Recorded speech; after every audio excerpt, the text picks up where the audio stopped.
Yan, bago gid lamang na mo nahibaluan nga may National IATF resolution nga nagabutang sa siyudad sang Bacolod under Modified Enhanced Community Quarantine or MECQ.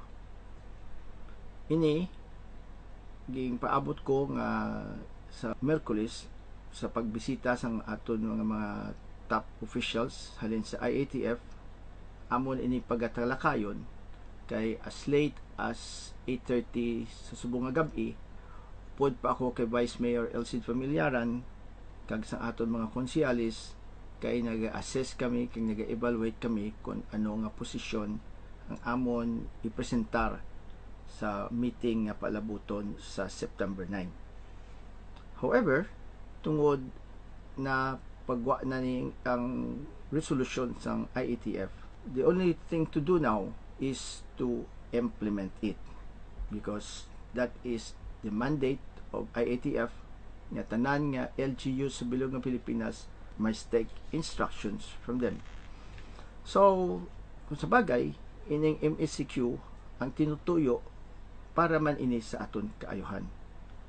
Gapaabot kami nga may siguro inconvenience kag may mga adjustments kita nga paghimuon, pero ti amo nang aton nga trade-off para makuha naton ang handom nga ma-contain naton o mahagan-hagan naton ang pagdamo kag paglakta sa COVID-19. May dako man kita nga konsuelo nga madasig ang pagresponder ni President Rudy Duterte kag ni Senator Bongo sa aton pangabay nga ayuda para magbulig away batok sa COVID-19. Si Secretary Roy Simato, Secretary Mike Dino, kag Secretary Charlie Galvez, upod kay General Mel Feliciano kag sang iya asawa nga si Mia, nga amo ini ang mga tawo nga ginpadala ni President Duterte sa Cebu at the height of their crisis. And I can say that they are a success story in Cebu.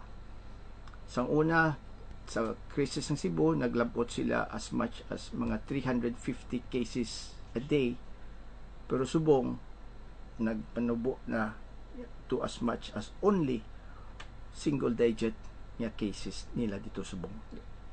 So, with caution and optimism, let us face this problem squarely. We hope that with the help of these people, with their expertise, experience, and their wisdom, we can all together benefit from this. So, updanta kung anong maayo para sa aton nga banwa.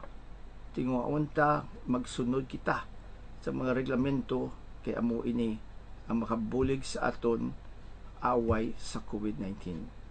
Ang mga inconvenience kag ang mga adjustments will be only temporary. Pero ang mas importante nga matuman naton ang handom nga mahagan-hagan naton ang COVID-19 diri sa syudad sa Bacolod. So palihog updanta tanan ang aton mga reglamento, palihog sundon ta tanan ang aton reglamento kay para ini tanan-tanan sa aton kaayuhay. Palihog lang gid mga kaabyanan. Madamo gid nga salamat sa inyo tanan.